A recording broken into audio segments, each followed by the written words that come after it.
ભરૂચ જિલ્લાના ઝઘડિયા, ભરૂચ શહેર અને વાલિયા વિસ્તારના 3 બાળકોને સતત તાવ, ઝાડા ઉલટી અને ખેંચની તકલીફ થતાં તેમને ચાંદીપુરા વાયરસના શંકાસ્પદ કેસ તરીકે KMCRI સિવિલ હોસ્પિટલમાં દાખલ કરવામાં આવ્યા હતા. ડોક્ટરોએ બાળકોના લોહીના નમૂનાઓ ચાંદીપુરા વાયરસની તપાસ માટે લેબમાં મોકલવાની સાથે જ તાત્કાલિક સારવાર શરૂ કરી હતી. સારવાર દરમિયાન જરૂરી દવાઓ, ઓક્સિજન સપોર્ટ અને અન્ય તમામ જરૂરી મેડિકલ કેર આપતા બાળકોની તબિયતમાં સતત સુધારો નોંધાયો હતો.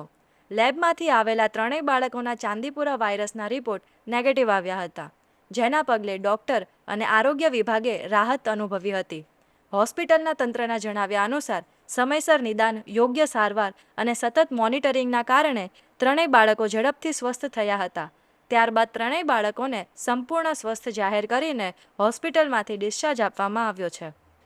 તાજેતરમાં અમારી હોસ્પિટલમાં ચાંદીપુરા વાયરસના 3 શંકાસ્પદ કેસ દાખલ થયેલા હતા. 3 બાળકોના યોગ્ય તપાસ અને સારવાર કરતા 3 બાળકોના ચાંદીપુરાનો રિપોર્ટ નેગેટિવ આવેલ હતો. બાળકોની સ્વાસ્થ્યમાં સુધાર થતાં 3 બાળકોને સક્સેસફુલી ડિસ્ચાર્જ કરેલ છે. KMCRI હોસ્પિટલ ખાતે ઇમરજન્સી સુવિધાઓ 24 કલાક કાર્યરત છે, તેમજ યોગ્ય દવાઓથી માંડીને ઓક્સિજનની સુવિધા અને વેન્ટિલેટરની સુવિધા પણ 24 કલાક હાજર છે. મેડિકલ સ્ટાફથી લઈને નર્સિંગ સ્ટાફ અને મેનેજમેન્ટ કોઈપણ જાતની ઇમરજન્સી માટે કાર્યરત છે. તમામ બાળકોના વાલીઓને એ જ જણાવવાનું કે જો તમારા બાળકોને સતત તાવ આવવો, ઝાડા ઉલટી થવી, ખેંચ આવવી એવા કોઈપણ ગંભીર લક્ષણો દેખાય તો સમય ન બગાડતા નજીકની હોસ્પિટલમાં સારવાર માટે જવું.